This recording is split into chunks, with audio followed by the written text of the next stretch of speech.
Talofa lava, this is Pacific Waves from RNZ Pacific. O Loingoa o Susana Suiswiki. Coming up. He used the word predatory, for example. US Secretary of State says China's presence in the Pacific is problematic. Also, PNG's Police Commissioner issues directives over fuel shortages. And later... Well, after all that, Angus Gardner says that's time. Full time at Apia Park. We give an update on how the weekend went for Pacifica sports teams. Last week, US Secretary of State Antony Blinken visited Tonga for bilateral talks with Prime Minister Huakaveme Liku. Blinken expressed his concern at China's influence in the Pacific, calling it problematic. The visit occurred just days before a hospital ship belonging to China's Navy anchored off Nuku'alofa, where it will provide free medical services to Tongans for 1 week. It's raised eyebrows on the current geopolitical tensions between the US and China.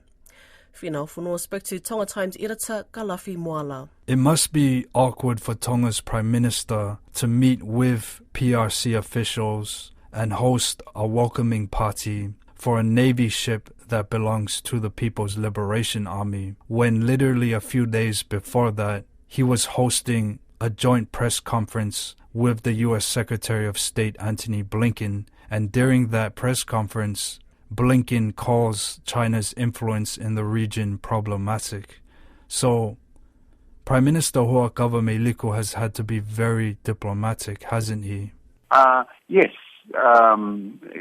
It's really very sensitive, put it that way, sensitive time. The State Secretary left on Wednesday evening, and then here it is Friday morning. The Chinese naval hospital ship called the Ark Peace arrived in Tonga. And so there's a lot of meetings with high officials going on, with the Secretary General, of course, on a Wednesday before he left. And then even with the ship being here, the Chinese ship, there's a lot of meetings, bilateral meetings. The question was brought up concerning the and what you call, I guess, the geopolitical tension or competition, at least, that happens between China and the United States. And I think the Secretary General's response was quite well measured, even though he did point out a few concerns. And his comment was the fact that, it's sovereign countries like Tonga. They have the freedom to accept any kind of aid or partnership with any country that they choose. And in the same way, those countries that are giving aid or giving assistance, they have the freedom to do so. But he did warn, and I thought this was something that he went a little bit further than he would normally do in diplomacy. He used the word predatory, for example, saying that there are certain projects and certain investments that are done, especially by a country like China, that are predatory in nature. And what he meant by that they are doing that with political strings attached to it.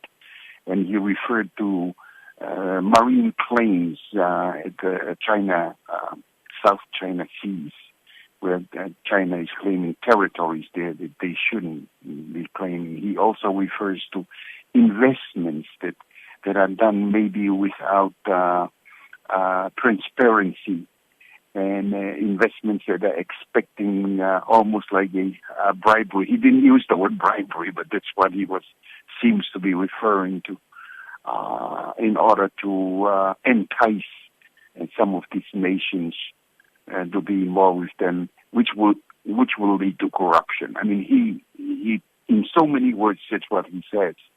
So it was an interesting visit, and interesting exchanges. And Huakaveme Liku, of course, the Prime Minister of Tonga, was the only reference he made to China. He said Tonga is going to starting to pay off the debt of the loan from China. And he says there's no problem for the government to do that. And that's the only reference he made concerning China's involvement in Tonga. I recently visited the United States, where I attended various presentations from geopolitical analysts. The perspective that I gathered from them is basically they're not happy with the growing influence of the PRC in the Indo-Pacific region. They view it as destabilizing, they view it as imperialistic, they view it as exploitive. There was discussion on the debt traps. What's your response to these analysts? As a Pacific Islander, my immediate response would be that we need to look at history. When we look at the history and see how those two countries have dealt with the Pacific, with all due respects to the United States and all the great things and the good things they've done in the Pacific, let me tell you one thing.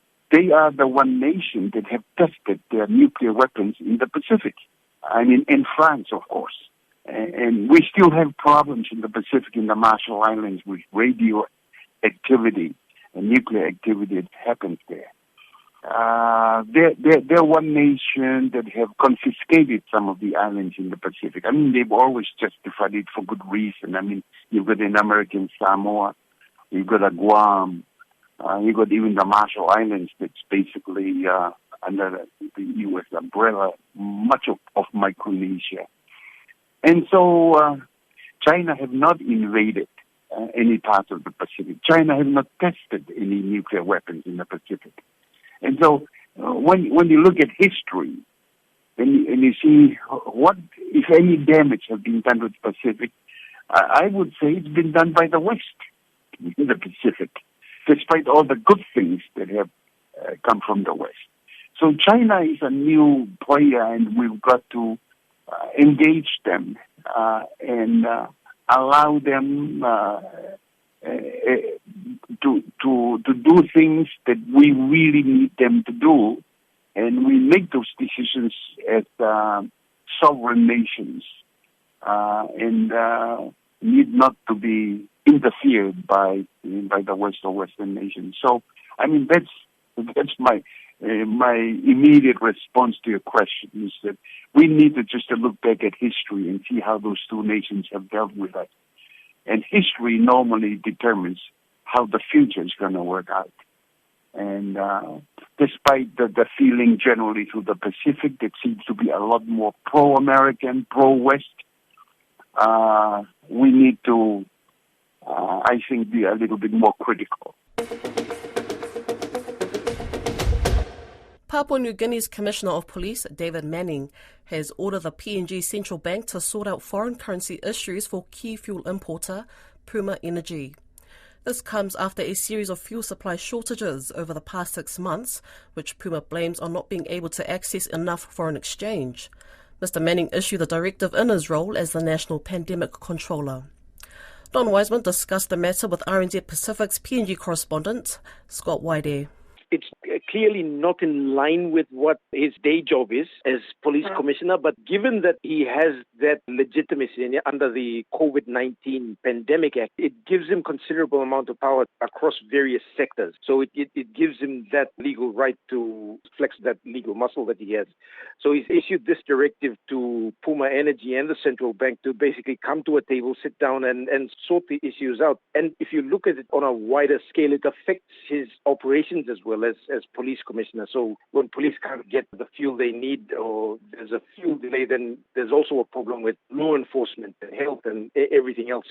We first heard about these problems with fuel shortages at the beginning of the year, and it goes back to Puma not being able to get enough foreign exchange to import more fuel, more petroleum, and the banks been keeping tight controls on the amount of foreign exchange that they've been issuing. Mr. Manning says sort it out. It has worsened over the last, I'd say, 8 years, and it's come to a critical point over the last 2-3 years, with businesses basically having so much difficulty getting foreign exchange from the central bank to pay for what they need. And that's affected manufacturers who import raw materials, import plastics in order to produce containers in country. It's affected even the health department. The health department cannot readily purchase medicines because there's a foreign exchange shortage, and it takes time to process those payments. So all of that put together has caused the multitude of problems that Papua New Guinea is facing.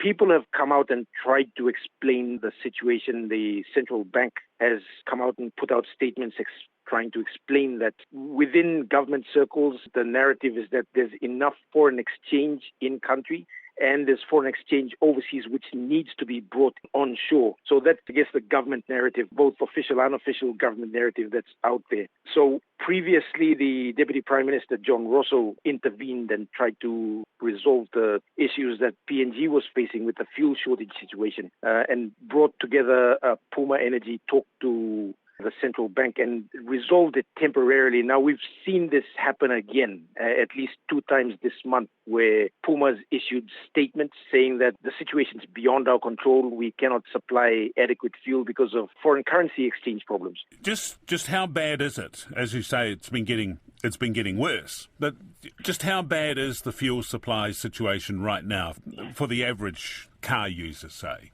Okay, so just 2 days ago, there were long queues at fuel stations, at the Bowsers. People were bulking up on fuel, buying full tanks. So there were long lines of vehicles at the fuel stations. That's sort of gone down a bit. But you'd expect that in a few weeks' time, when Puma Energy issues another statement, they'll be there. Now, hopefully, with Manning's statement, we'll have an effect going forward, because if you really look at it, the government's really sick of trying to deal with Puma Energy on the one hand and the resistance from the central bank. They cannot really tell the central bank what to do because it's an independent body. So much of the hold-up is there. It brings us to this other question, and that is, why is there still a controller of the pandemic operating when, I think, generally speaking, it's accepted the pandemic is over, or is certainly causing less of an issue around the world now? Yeah, the controller's position has been put in place through an act of parliament. So to remove the act or just remove the powers from David Manning, the act will have to be either repealed or amended or merged with the Public Health Act, so that Public Health Act and the Quarantine Act, so all those functions put together. So that's what's taking time. If there was going to be a removal of powers from David Manning as controller, the act would have to be changed or repealed. In our sports roundup, where it was a busy weekend for Pacifica teams, Fiji has displaced Samoa as a 10th ranked rugby team in World Rugby, following their 33-19 victory over Manu Samoa at Apia Park on Saturday. The win also gave Fiji a better lead at the top of the Pacific Nations Cup series. Meanwhile, Tonga lost their second game on the road, going down 21-16 to Japan. Fiji meets Japan this week, while Samoa hosts Tonga in Apia this coming weekend. In netball, Fiji and Tonga have both qualified for the Stage 2 of pool matches at the World Cup in Cape Town, South Africa, after they finished in the top 3 in the first stage. The 2 teams are in Pool F of the competition with Australia, England, Scotland and Malawi. Eliesa reports. Fiji and Tonga qualified from Pool A along with Australia. Fiji meets Malawi on Monday night before playing England and then Scotland. Tonga's next opponent is England on Monday night. The Tala then face Scotland, then Malawi. The top 2 finishing nations in Group F and Group G will qualify for the semi-finals. Group G has New Zealand, Jamaica, Uganda, South Africa, Wales and Trinidad and Tobago. That's Pacific Waves for today. Don't forget you can listen back on rnzi.com/programs. We're also on Apple, Spotify and iHeartRadio podcasts. From myself and the team here at RNZ Pacific, so far so far.